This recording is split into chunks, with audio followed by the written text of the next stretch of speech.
माता बहुत रोई। उसके बाद कहते हैं रुकिए, नंद बाबा से मिलते हैं। और नंद बाबा से मिलने का साहस कन्हैया का नहीं हो रहा है। सबसे पहले योग माया को बुलाते हैं कि अरे योग माया, आप आ जाओ, मेरी रक्षा करो। इसलिए कि अभी हम नंद बाबा से कह देंगे कि यहाँ रहेंगे तो नंद बाबा और ग्वाल बाल नहीं जाएंगे। इनकी बुद्धि में बैठ जाओ कि हमारी ममता को त्याग दें। योग माया को बुलाया, कहा बहुत पूजा करवाऊंगा तुम्हारी। योग माया आई और नंद बाबा की बुद्धि पर बैठ गई। नंद बाबा के पास जब इशारा किया योग माया ने, तब जाकर के कन्हैया पहुंचे और कहा कि बाबा आप का ही आशीर्वाद है, बहुत माखन खिलाया है। अब आप ऐसा कीजिए कि कुछ दिन जन्म देने वाले माता पिता को भी सुख प्रदान करते। बाबा ने कहा क्या तुम यहाँ रहोगे? योग माया को इशारे में कहते हैं कन्हैया, अरे बेटी क्या कर रही हो तुम? मेरी परीक्षा ले रही हो, इनको वापस करो। कन्हैया ने कहा कि नहीं बाबा, अब योग माया ने बुद्धि को फेर दिया। नंद बाबा उसके बाद ही रो रो करके घर जा रहे हैं कि जिस बच्चे को 11 वर्षों तक पाला, आज उसको छोड़ करके जा रहे हैं। नंद बाबा समस्त ग्वाल बाल चले गए।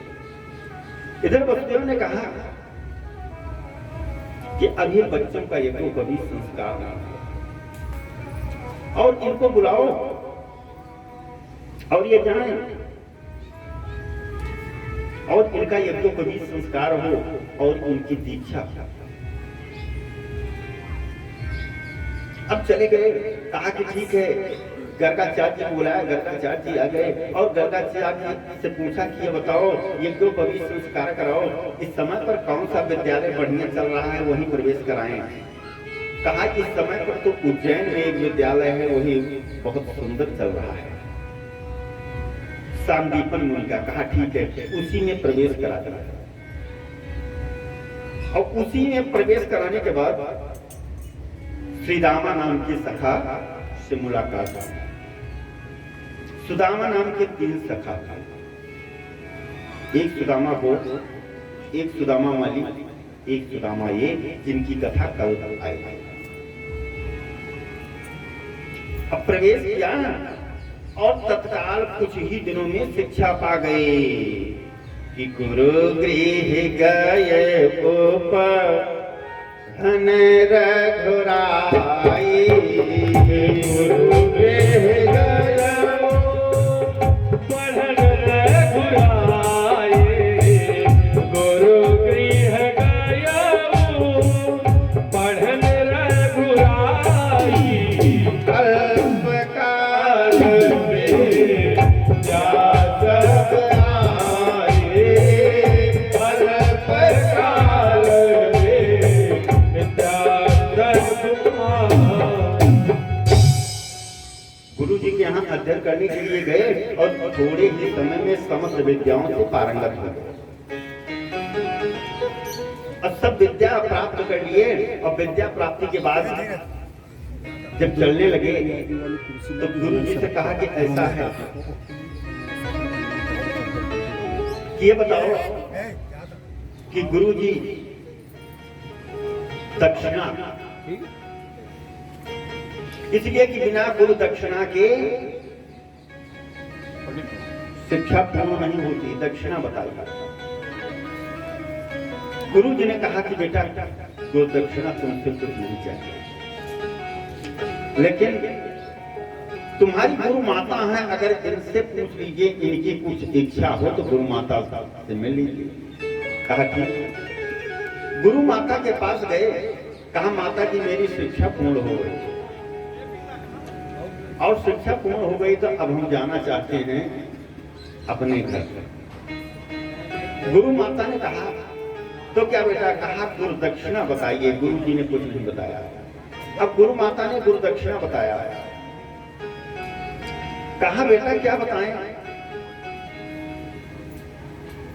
जिस समय पर तुम्हारा गुरुकुल में प्रवेश हुआ था उसके कुछ ही दिन पहले मेरा एक बेटा था, समुद्र में स्नान करने के लिए गया था, लेकिन वो डूब करके मर गया। अब देना है तो वही गुरुदक्षिणा में दे दीजिए, वही मेरा बेटा। बोलो श्री राम, मेरा बेटा दे दीजिए। ये है गुरु माता इस प्रकार से दक्षिणा मांग लिया। कहा ठीक है, चले गए समुद्र। और समुद्र में जब पहुंच गए तो समुद्र से कहा भाई हम तो नहीं जानते, हमारे यहाँ एक दैत्य रहता है जो शंखासुर है। कहा उससे मिलिए। शंखासुर के पास गए, शंखासुर के पास कोई व्यवस्था नहीं थी, तो शंखासुर को भगवान ने उसका वध कर दिया। और शंखासुर का जब वध कर दिया तो गुरु का पुत्र नहीं मिला, बल्कि पांचजन्य शंख मिल गया। तब से हो गए भगवान शंखधारी, एक नाम तब से पड़ा शंखधारी। जब शंखधारी भगवान की जय हो। अब पहुंच गए यमराज के पास, और जब यमराज के पास पहुंच गए तो यमराज के पास पहुंच करके शंख ध्वनि प्रदान किया, और जैसे शंख बजाया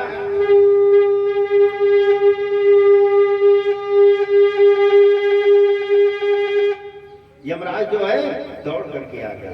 कहा महाराज क्या है? कहा गुरु पुत्र प्रतीयता, मेरे गुरु का पुत्र दे। कहा गुरु का पुत्र क्या दे? हमारे यहाँ महाराज जो आता है अपने कर्मों से कर्म बंधन से युक्त होकर के आता है, क्या करें? कहा मेरा आदेश है कि सारे कर्म के बंधन को छोड़ दीजिए, मुक्त कर दीजिए। कहा ठीक है, कर्म के बंधन को मुक्त कर दिया। अब मुक्त कर देने के बाद आज कृष्ण जो है ले आकर के गुरु जी को पुत्र प्रदान किया। अब गुरु जी को बरसों बाद गुरु जी और गुरु माता को पुत्र मिला, बहुत प्रसन्न हुए, खूब आशीर्वाद दिए। और कृष्ण भगवान आ गए पुनः वसुदेव देवकी के पास। अब उधर जो है गोपिकाएं, जब से कन्हैया गए और कहा कि हम परसों आएंगे, और आए नहीं। रो रो करके बुरा हाल हो गया है उनका, विह्वल हो गई हैं। आपस में चिंतन करती हैं, अरे वो काला कृष्ण जो है वो कह करके गया कि परसों आएंगे, आया नहीं। दिन भर चर्चा करती हैं और गीत गाती हैं, कहती हैं कि वृंदावन छोड़ कहाँ गाया बनवारी, वृंदावन छोड़ कहाँ गाया बनवारी, वृंदावन छोड़ कहाँ गाया बनवारी, वृंदावन छोड़ कहाँ गाया बनवारी, हाँ गाया बनवारी, वृंदावन छोड़ कहाँ गाया बनवारी, वृंदावन छोड़ कहाँ।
वृंदावन बिहारी लाल की जय।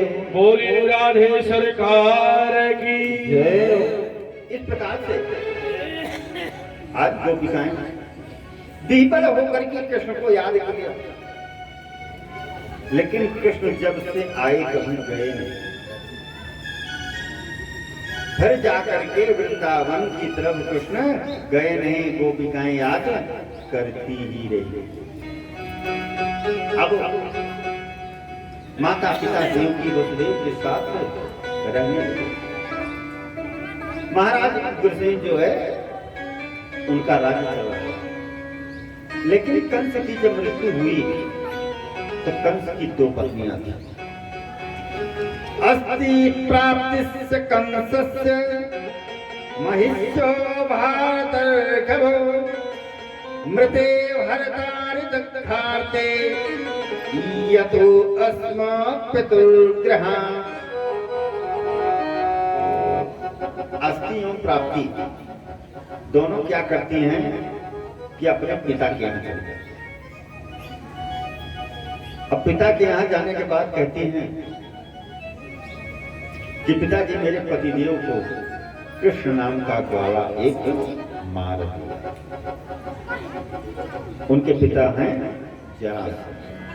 जरासंध को क्रोध आ गया, कहा क्या वो गंवार ग्वाला तुम्हारे पति को मार दिया? कहा हाँ पिताजी। मैं पूरे मथुरापुरी को ही नष्ट कर दूंगा। तत्काल 18 अक्षौणी सेना और 18 अक्षौणी सेना लेकर के मथुरा पर चढ़ाई कर मथुरा के नगरों में अत्याचार करने लगा, दुराचार करने लगा। सूचना मिली महाराज उग्रसेन को। महाराज उग्रसेन ने कन्हैया को बताया, क्या बताएं, प्रजा पर बहुत अत्याचार हो रहा है। कन्हैया ने कहा कि हमारे राज्य में जो है, आपके राज्य में प्रजा पर अत्याचार ये संभव नहीं। कहा आप क्या बताएं, हो रहा है। कहा कौन कर रहा है? कहा जरासंध। कहा ठीक है। इतना कहते कहते जरासंध आ गया युद्ध क्षेत्र में, और युद्ध क्षेत्र में आ गया। तत्काल कन्हैया के लिए स्वर्ग से दारू साथी रथ घोड़े सब आ गए और कन्हैया से घनघोर युद्ध हुआ। और जब घनघोर युद्ध हुआ उस घनघोर युद्ध में जरासंध पराजित हो गया। और जरासंध जब पराजित हो गया घनघोर युद्ध में, तो कहा कि छोड़ दो। बलराम ने कहा कि नहीं, क्यों छोड़ेंगे भाई, शत्रु को कभी नहीं छोड़ना चाहिए। कहा कि समझ नहीं रहे हो, मेरे अवतार लेने का कारण क्या है जानते हो? कहा बताइए प्रभु। कहा जब जब होई धर्म का यहाँ, जब जब होई धर्म कई हानि, जब जब होई धर्म कई हानि, बढ़ई असुर यधम अभिमानी, बढ़ई असुर यधम अभिमानी, तब तब प्रभु धरि विविध शरीरा, तब तब प्रभु धरि विविध शरीरा, हरहि कृपा निधि सज्जन वीरा, हरहि कृपा निधि सज्जन वीरा। कहा कि नहीं समझ रहे हो, मेरे अवतार लेने का कारण यह है कि राक्षसों का वध करना। अरे ये जरासंध राक्षस रहेगा तो फिर राक्षसों को लेकर के आएगा, फिर मैं मार दूंगा। एक एक राक्षस का हम ढूंढते फिरेंगे। बलराम भैया ने कहा हाँ ये बात तो है, ये बात तो आपने बहुत उत्तम कहा। ठीक है जाओ, जरासंध को छोड़ दिया, जरासंध की सेना को का संहार कर दिया। जरासंध जो है वापस चला गया। इस प्रकार से जरासंध जब वापस गया तो 17 बार वापस चला गया। 17 बार युद्ध करने के लिए आया और पराजित हुआ और चला गया। 18वीं बार जो है पुनः आने के लिए योजना बना रहा है। इतने में कि 3 करोड़ मृगजन की सेना लेकर के काल यवन आ गया। जब काल यवन आ गया तो काल यवन को यह वरदान था कि जो तुमसे युद्ध करेगा उसकी आधी ताकत तुम्हारे अंदर समाहित हो जाएगी। कन्हैया ने सोचा कि क्या बताएं, ये वरदान है, आधी ताकत चले जाएगी। अब 3 करोड़ मृगजन की सेना लेकर के आया था। कन्हैया रथ से नीचे आ गया और नीचे आने के बाद काल यवन सोचता है कि मल्ल युद्ध करेंगे क्या, धनुष से युद्ध नहीं होगा क्या, चलिए ठीक है मल्ल युद्ध सही। और नीचे जैसे आए वैसे जो है तत्काल निकल दिए वहां से। और निकलने के बाद भगे आगे आगे कन्हैया, पीछे पीछे काल यमन। और उसके बाद जब सीधा जाते हैं, जाने के बाद एक गुफा में महाराज मुचकुंद सोए हुए थे। कृष्ण भगवान ने अपना पीतांबर बढ़ा दिया और पीतांबर बढ़ाने के बाद तत्काल गुफा से निकल गए और काल यवन पहुंचा। सोचा कि अभी तक ये भागते हुए आ रहे थे, पीतांबर ओढ़ करके अब बैठे हैं, ये तो नाटक कर रहे हैं सोने का। कहा कि ठीक है। तत्काल पांव से 1 लात मार दिया कि महाराज मुचकुंद की आंख खुली और जलने लगा। काल यवन भस्म हो गया। महाराज मुचकुंद देवासुर संग्राम में देवताओं के साथ युद्ध किया। जब विजय हुई तो देवताओं ने कहा वरदान मांग लीजिए। कहा भाई बहुत दिन जगे हुए हैं, थोड़ा कुछ दिन विश्राम चाहिए, अब हम सोएंगे। अगर जो मुझको जगाएगा वो भस्म हो जाए, यही वरदान दो। तो आज काल यौन जगाया और भस्म हो गया। वो श्री राधे श्री राधे काल यौन भस्म हो गया और कन्हैया आकर के चतुर्भुज रूप में दर्शन दिए। कहा कौन हो? कन्हैया ने परिचय बताया, कहा वरदान मांगो और वरदान मांगा। और वरदान मांगने के बाद कहा कि ऐसा है कि हमको अपनी भक्ति प्रदान कर दो। कहा जीवन बिता दिया सोते सोते, आज जो है भक्ति चाहिए आपको। कहा कि ठीक है, जाओ भक्ति का वरदान दिया। संतों की मान्यता है कि वही कलिकाल में नरसिंह नाम के भक्त हुए जो सावर सा सेठ बन करके हाथ को खड़ा, वही महाराज मुचकुंद हैं। और इधर बलराम ने क्या किया, हल से पकड़ करके मूसल से 3 करोड़ मृक्षों की सेना को धमक दिया, गोविंदाय नमो नमः। 3 करोड़ लोगों को अकेले मार दिया। अब की बार 18वीं बार पुनः जो है वो आ रहा है। जब 18वीं बार पुनः वो आ रहा है बड़े वेग से। अब की बार कन्हैया ने कहा बलराम से कि ऐसा है भैया, जब से जन्म लिए लड़ते लड़ते थक गए, अब कहीं भाग चलते हैं। बलराम ने कहा क्यों? कहा आप जरा समझा रहा है जब पराजित हो गए तब। कहा क्या उल्टा सीधा वही सोचते रहते हो? 17 बार पराजित हुआ बैठा है, अब पराजित हो जाएंगे। कहा भाई हमारी लड़ने की इच्छा नहीं है। इसी बीच में 48 कोस की दूरी में एक नगर बसाया द्वारिका, समुद्र के भीतर से द्वारिकापुरी कहते हैं। और समस्त महाराज उग्रसेन आदि जितने थे समस्त लोगों को, मथुरा के लोगों को वही स्थापित कर दिया। बलराम से कहा नहीं समझ रहे हो, अब चलो भाग चलेंगे। बलराम ने कहा बदनामी होगी, लोग रणछोड़ कहेंगे। अरे कहा 1008 नाम है, एक नाम और हो जाएगा, उसमें क्या दिक्कत है। अब भाग चलो, अब युद्ध नहीं लड़ेंगे। अब सबको वहां करके वहीं प्रवर्षण पर्वत था, नीचे उतरे और सीधा भगने लगे।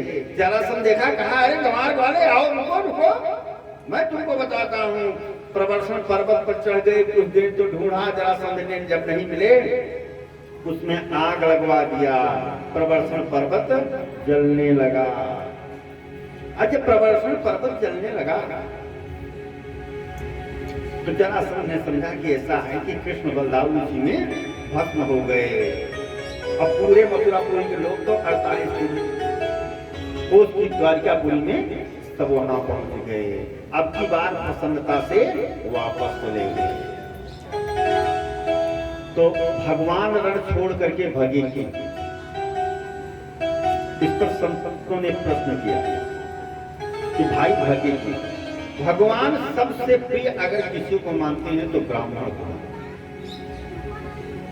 अब की बार जरासंध को ब्राह्मण मिल गया। कहा ऐसा है कि तुम एक अनुष्ठान कराओ ब्राह्मणों को, अब उनसे कह दो कि अगर विजय मिल गई तो खूब दक्षिणा देंगे।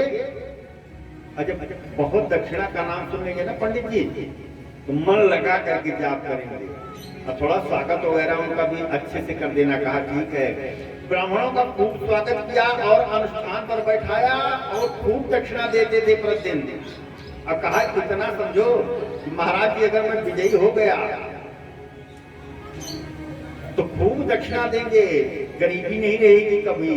तो कन्हैया जो है ब्राह्मणों से पराजय अपना स्वीकार किए। सोचे कि अगर हम जरासंध को मार देते हैं तो जरासंध को मार दिया, इसकी सेना को मार दे, 17 बार हमने मारा है, तो पराजय हो जाएगी ब्राह्मणों की। इसलिए ब्राह्मणों से जो है बैर करना ये ठीक नहीं है। लिखा गया है ब्राह्मण श्रीमद् भागवत में कि जो ब्राह्मण से बैर करता है, जो दुश्मनी करता है, जो युद्ध करता है, उसके पूरे वंश का विनाश हो जाता है। इसलिए कन्हैया ने कहा भैया पंडित जी से चलो दूरे चलिए, एक नाम और हो जाएगा। वहीं से एक नाम हो गया रणछोड़। जब रणछोड़ भगवान की जय हो। पहुंच गए द्वारिकापुरी। अब जरासंध पहुंच गया, ब्राह्मणों को खूब दान दिया और खूब दान देने के बाद अब जो है ब्राह्मणों का परम भक्त हो गया। अब चलते हैं रुक्मिणी विवाह के प्रसंग में, लेकिन